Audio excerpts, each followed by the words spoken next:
Guys, how are you? Hope you're fine now. Hope you have a good day, guys. Welcome back to another latest update video about Dogecoin, guys. Absolutely, this video is very good news, and I think it's surprise for all Dogecoin holders. So, very congratulations to all Dogecoin holders.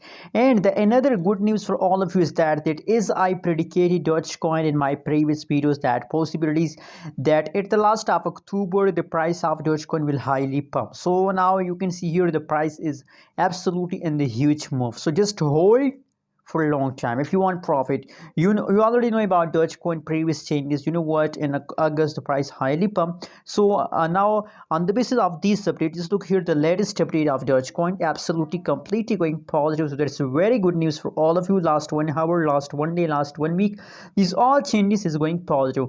And a lot of people also ask me questions about Dogecoin, that how much long they continue this pump.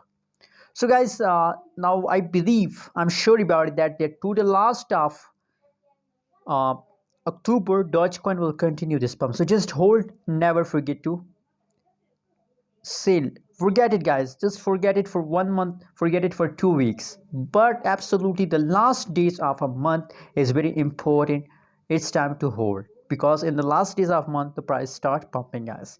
Let me show you the price chart. You can see here, guys, absolutely here the price dump for short time, but now again they start pumping, and I believe that the remaining 10-11 days Dogecoin will only pump. So guys, what you think about Dogecoin future? What's your prediction? What's your opinion? Also share in the comment box, and don't forget to subscribe channel.